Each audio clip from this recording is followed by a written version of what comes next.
Liverpool 2, Manchester City 2, a tactical analysis. For cheap good quality football jerseys, retro jerseys and tracksuits, go over to www.jerseyfifa.com, a link will be left in the description, and use code ATLANTISFOOTBALL for 5% off. So in this video I'm first going to break down why the game was so open in the first half, the tactical change that Klopp made at half time which really was a game changer, whilst also analysing all of the goals and showing you how they actually came about from a tactical point of view. But before that, remember to subscribe to the channel and click the bell. Also check the description as I have left some videos I think you may enjoy, link down there to watch after this video. So from the start of the game we saw that Pep Guardiola's 4-2-3-1 shape was moving to a 2-3-5 in possession, with Klopp's side confronting them in a 4-3-3 narrow shape in the middle third. The two City fullbacks, Cancelo and Walker, sit narrow when in possession, but when the opportunity arises they pull out wide to open up a passing lane to allow City to shift the ball wide of Liverpool's front three. But Guardiola once again used a false nine system as he has throughout a number of games this season. Grealish was playing that role with Gabriel Jesus playing as a right winger, and when City had the ball in the middle third we would see Gabriel Jesus and one of Grealish, Bernardo Silva, but most likely Foden holding their width on the left side as well. This essentially gave City a front five with three players between the lines of the Liverpool system. Now the reason Pep went for this sort of system is because Liverpool use a very narrow 4-3-3, so they leave space on the flanks. Therefore Jesus or Foden, if they're left wide, are going to have to be closed down by the fullbacks. So by keeping these two players wide, Pep hoped to draw the Liverpool fullbacks out to the flanks, creating bigger spaces between the Liverpool fullbacks and centre-backs, hoping that the players in the half space like Bernardo Silva and Kevin De Bruyne could then make runs into those spaces. But certainly in the first half Liverpool's fullbacks maintained narrow positions, and I'll come on to how this affected particularly James Milner on the right against Phil Foden, but let's first analyse Klopp's defensive system as a whole. So when City had the ball in their own defensive third, we saw what Liverpool usually do. They sit high in their narrow 4-3-3 shape. However, in this game we didn't see them pressing aggressively when the ball was with Laporte and Diaz. Instead Liverpool chose to sit off them and preferred to cut the passing lanes. But to me this was the main mistake that Klopp made in the first half. In theory, by allowing Diaz and Laporte and Ederson to have the ball and just circulate it between them, Liverpool could prevent City from progressing the ball out of their defensive third by stopping the likes of Rodri and Bernardo Silva being able to receive the ball. However, City's defensive players, and Rodri in particular, are so good at receiving the ball and playing a forward pass to bypass the opposition's press that this was why Liverpool's midfield was so open in the first half, and why City were constantly able to bypass their press, moving the ball not just into the middle third but then into the final third to then create chances. Liverpool's backline was pushing incredibly high up the pitch, and the idea behind this is to create a vertically compact system, but this gave the likes of Jesus and particularly Foden on the left side the opportunity to run in behind the Liverpool backline, and we saw this throughout the first half with Foden causing Milner all sorts of problems. Milner didn't know whether to stay wide with Foden and open up that space between him and Matip, or sit narrow and give Foden that space, and Foden probably should have scored on one occasion and almost had a free kick on the edge of the box on another occasion as well. Because the likes of Cancelo, Rodri and Bernardo Silva were so good at progressing the ball through their passing and dribbling, we saw Liverpool constantly getting pushed back into their own half, and this is when they would take up either a 4-4-2 or a 4-5-1 defensive shape. At the other end, City's press wasn't exactly extremely effective either. Pep's side would sit in a 4-4-2 out of possession in the middle third in two banks of four, but when the ball was in Liverpool's defensive third during the build-up, we would see City press in a kind of V shape, with Jesus pushing up alongside Grealish to press the two centre-backs, with either De Bruyne, Bernardo Silva or Rodri pushing up to Fabinho, creating that V-shaped press, or more of a lopsided 4-4-2 shape with Jesus a lot higher on the right side than Foden was on the left. Pep also probably chose for Jesus to be higher on the right side than Foden on the left, because then naturally Liverpool would be forced over to the right side and have to play through Milner, who isn't as good a long passer as Robertson is on the left, so City would have more chance of winning the ball back when Liverpool were forced long. City, like Liverpool, were also pushing their backline very high up the pitch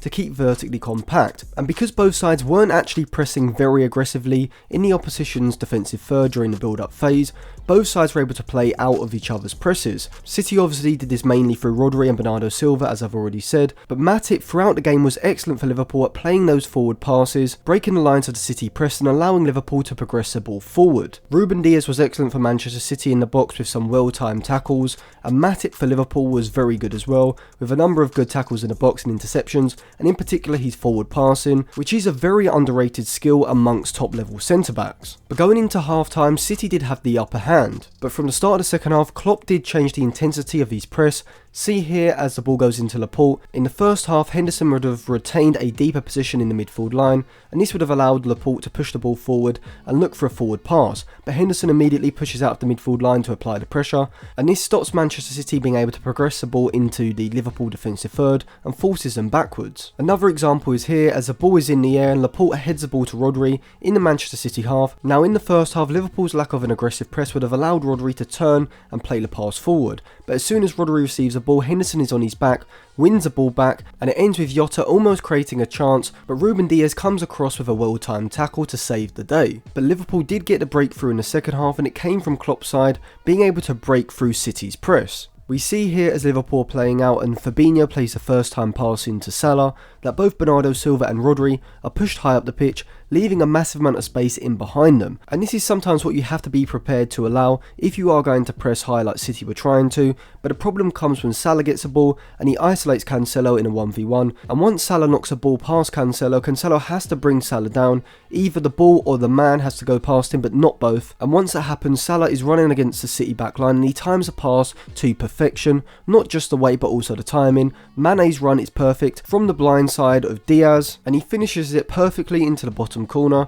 and this goal was really about the individual brilliance of Salah taking advantage of Cancelo's poor defending on the right flank. But City's equaliser showcased the same flaws in Liverpool's press that Mane's goal had showcased in City's. We can see here that Bernardo Silva has the ball in the middle third, and Liverpool's midfield is incredibly narrow, which allows De Bruyne to pull out into the half space and open up this easy passing lane to receive the ball from Bernardo Silva. This shows the benefit of using players in the half space wide of the central midfielders rather than in a traditional number 10 position. See where the red arrow is pointing? If De Bruyne is positioned here, Bernardo Silva cannot get the ball into him and therefore cannot break the lines of the Liverpool press. The ball eventually goes into De Bruyne and gets moved on to Gabriel Jesus, and he creates his goal firstly with his dribble to the edge of the box, which Fabinho should do better and stop him, but once he's in that position, Jesus plays the perfect pass into Foden. Milner is too narrow, he should be slightly wider to cut out the pass into Foden, or at least be close enough to stop him getting a shot away. Foden's touch is a little heavy, but his strike into the bottom corner is absolutely phenomenal. And this goal was once again created by the individual brilliance, firstly of De Bruyne to move into that space,